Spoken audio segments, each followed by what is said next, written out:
Plymouth recording -3 degrees Celsius this morning, whilst Aberdeen sits at a relatively mild 6 degrees. Yes, you heard that correctly. The southwest of England is currently colder than northeast Scotland. Is your area about to face an unexpected temperature reversal that could catch thousands of commuters completely off guard? Right now, across southwest England, we've got Met Office yellow warnings in place affecting Devon, Cornwall, Somerset, and parts of Dorset.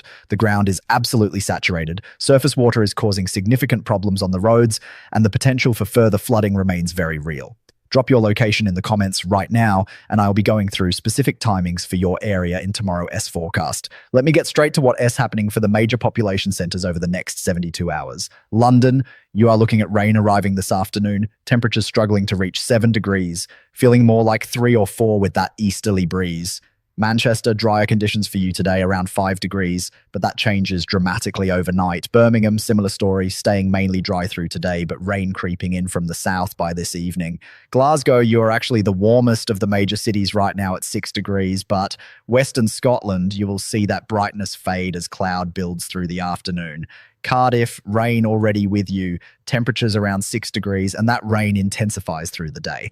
Belfast, you've got a brief dry spell around 4 degrees, but don't be fooled, there's messy weather heading your way. Now, let's talk about what is driving all of this, because the atmospheric setup is absolutely fascinating. We've got a southerly tracking jet stream that has been dominating our weather for the past week. This jet stream is essentially acting as a conveyor belt, bringing low-pressure systems up from the southwest, one after another. The Atlantic pattern is proving incredibly persistent, and that's why we keep seeing these waves of wet weather. But here is what nobody is talking about. The models are showing something rather unusual developing.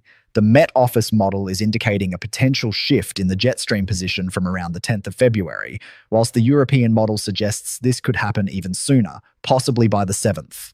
This 50 to 70 kilometre difference in positioning changes everything for how the second half of February plays out. We'll have much clearer information on this by tomorrow morning S model runs. Let me break down what S happening region by region, because the details matter enormously, and the weather is anything but uniform across the country. Across the southwest, from Penzance right through to Bristol, Uri dealing with persistent rain today. The rainfall isn't particularly heavy, perhaps 10 to 15 millimetres through the course of the day, but the problem is the ground cannot absorb any more moisture. Plymouth, you could see localised flooding in the usual prone areas. Exeter, similar concerns for you. The rain gradually eases through this evening, becoming more showery in nature, but it doesn't clear completely until the early hours of Wednesday morning. Moving into Wales and the Midlands, the rain is creeping northwards throughout today. Swansea, you're already experiencing steady rain.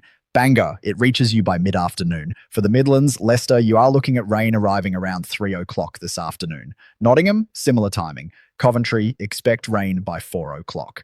The concern here is that over the higher ground of mid-Wales and the Peak District, this rain could turn to sleet or even snow on the hills above 400 metres through this evening. Now, East Anglia and the southeast, your rain arrives later. Norwich, you are looking at rain from around 6 o'clock this evening. Cambridge, similar timing. For the southeast, Brighton, rain reaches you around 8 o'clock tonight. Dover, you are one of the last places to see the rain arrive, probably not until after 9 o'clock this evening. But wait until you see what's happening with that easterly breeze. It's bringing a real chill to the feel of things. Temperatures might read 7 or 8 degrees, but with that wind, it'll feel more like 3 or 4 degrees across exposed coastal areas. Moving up to northern England, and this is where things get particularly interesting. Leeds, Sheffield, you've got a mainly dry day today, temperatures around 4 to 5 degrees. But overnight tonight, that S when your weather turns significantly more wintry. The rain pushing up from the south meets colder air that has been sitting across northern England, and we are looking at the potential for snow, initially over the Pennines above 300 metres, but increasingly coming down to lower levels through the night. Newcastle, Sunderland, you are in a different weather pattern altogether. You've got that easterly flow bringing cloud, some patchy rain or drizzle, and along the coast it feels bitterly cold with that wind coming straight off the North Sea. Temperatures struggling to get much above 3 degrees, feeling like -1 or -2 in that wind. Scotland deserves particular attention because you've got 3 completely different weather scenarios depending on where you are. Eastern Scotland, from Dundee right up through Aberdeen to Peterhead, you are dealing with snow showers being blown in on that brisk easterly wind. Not huge amounts, perhaps 2 to 5 centimetres at lower levels, but it's the wind that's the main issue. Gusts of 50 to 60 kilometres per hour, making it feel absolutely bitter. Temperatures barely getting above freezing through the day. Edinburgh, You are on the cusp between the wet weather to the south and the snow to the north. Most likely scenario for you is rain this afternoon, turning to sleet this evening, possibly snow over higher ground overnight. Glasgow and Western Scotland, you're actually favoured for the driest and brightest conditions today. That easterly flow means you are in a rain shadow. Inverness, you are looking at snow showers through today, accumulating to perhaps 5 to 10 centimetres by this evening. The Northern Isles, Orkney and Shetland, you are dealing with persistent snow showers throughout today and tonight, driven by that strong easterly wind. Travel conditions are going to be difficult. Ferries likely to face disruption. Northern Ireland, Belfast, as I mentioned earlier. You've got a brief respite today, but that messy mixture of rain and hill snow arrives overnight tonight. Derry, you are looking at rain turning to sleet over higher ground by the early hours of Wednesday morning.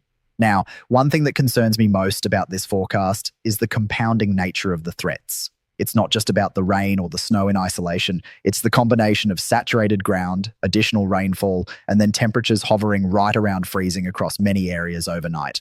This creates the potential for ice, particularly on untreated surfaces. Yorkshire, Derbyshire, Staffordshire, you need to be particularly aware of this overnight tonight into Wednesday morning. Let me talk you through what Wednesday looks like, because there's actually some better news in here for some of you. Southern England, you are looking at a much drier day. Southampton, Portsmouth, Bournemouth, you should see some decent brightness developing. London, you clear out nicely through Wednesday morning, perhaps even some sunshine through the afternoon. Temperatures recovering slightly to around 8 or 9 degrees. That's a noticeable improvement from today. Reading, Oxford, Cambridge, similar story for you. Drier, brighter, feeling a bit more pleasant. But here's the thing. Across northern England and southern Scotland, Wednesday is the messy day. That mixture of rain and hill snow lingers. Manchester, you are looking at outbreaks of rain, sleet over the higher ground of the Pennines. Liverpool, similar conditions. The Cumbrian Mountains could see 10 to 15 centimetres of snow through Wednesday. Preston, Lancaster, you are right in that transition zone. Could go either way, rain or sleet, depending on how that boundary sets up. Do check back tomorrow, because we'll have much more precise information on where that rain-snow line establishes itself. For Scotland on Wednesday, eastern areas continue with those snow showers. Aberdeen, another difficult day for you.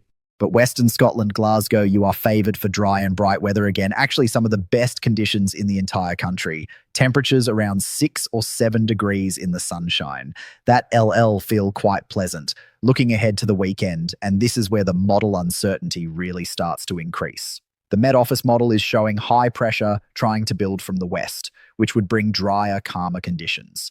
The European model is less convinced, keeping low pressure close enough to bring further showers. This 50-kilometre difference in the position of that high-pressure system makes an enormous difference to whether your weekend is dry or wet. Currently, and I must stress this could change, it looks like Saturday starts fairly cloudy across most areas. Best of the brightness across western areas of the UK. Sunday, potentially seeing that high pressure establish itself more firmly, bringing a drier day for most. But temperatures staying on the cool side, generally between 4 and 8 degrees depending on location. There's one detail I want to highlight about next week, and this is something the models have been hinting at for several days now. From around the 9th or 10th of February, there's the potential for a significant pattern change. The jet stream may shift position, and depending on exactly where it sets up, we could see either a push of much colder air from the east or a continuation of these Atlantic systems. The Met Office ensemble members are split almost 50-50 on this. What this means practically is that we could be looking at either a cold, potentially snowy period for many areas, or a continuation of the mild, wet pattern we've had. According to the latest model runs, we should have much better clarity on this by Thursday or Friday this week. I cannot stress enough how important tomorrow's updates are going to be. For those of you in rural areas, particularly across Wales, the Pennines and Scotland, please do check on vulnerable neighbours, especially elderly people living alone. These temperatures, combined with potential power interruptions from the winds, can create difficult situations. Road conditions are a significant concern. The M5 through Devon and Somerset is already seeing delays due to standing water. The M62 Transpennine route could face snow-related issues overnight tonight. The A9 through the Scottish Highlands is likely to have very difficult conditions with snow and ice. The M8 between Edinburgh and Glasgow should remain passable, but allow extra time. Rail services are already experiencing some disruption. South Western Railway reporting delays due to flooding on certain routes. ScotRail warning of potential disruption to services in the northeast due to snow. Do check before you travel. For aviation, the easterly winds are causing some delays at airports along the east coast. Newcastle, Edinburgh, Aberdeen, all reporting some knock-on delays to schedules. Let me address the uncertainty head-on. because I think it's important to be completely transparent with you. Weather forecasting beyond 48 hours involves significant uncertainty, particularly in a pattern like this where we've got multiple weather systems interacting. What I am giving you is the most likely scenario based on current model guidance, but things can and do change. The model runs that come in at 6 o'clock this evening might show something different from what I've described. That S, not me being wrong, that S, just the nature of atmospheric prediction. What I can promise you is that I'll be here tomorrow with the latest information, and if things have changed significantly, I'll explain exactly what S shifted and why. I know this weather pattern is frustrating for many of you. Week after week of unsettled conditions, rain, wind, grey skies, it's not the winter many of us hoped for, but understanding what S driving it, understanding the atmospheric mechanisms at play, hopefully makes it a bit more bearable. And there are hints, just hints at this stage, that we might see a pattern change next week. Now, I really do want to hear from you in the comments. Tell me where you're rewatching from and what specific weather concerns you have for your area. I go through the comments every evening and I try to address as many specific location requests as I can in the following day S forecast. So whether you are in Truro or Thurso, Hastings or Hartlepool, drop your location below. Tomorrow S forecast is going to be absolutely crucial. We'll have the overnight model runs to analyze. We'll have better clarity on that weekend high pressure situation. And we'll start to get firmer indications about potential pattern changes for next week. I am expecting some rather interesting developments in the data. For tomorrow specifically, here's what I'll be focusing on. The exact position of that rain-snow boundary across northern England and southern Scotland, the intensity and duration of snow for eastern Scotland, the weekend high-pressure timing, and those early signals for the potential pattern shift next week. We might even see the first concrete indications of whether that cold shot from the east materializes or not. Thank you so much for watching. I know your time is valuable, and I genuinely appreciate you spending part of your day here getting the weather information you need. The next update will be tomorrow morning, same time, with all the latest model data analyzed and presented. Stay safe out there, particularly if you are traveling tonight or tomorrow morning. The roads are going to be tricky in many areas. Take care, and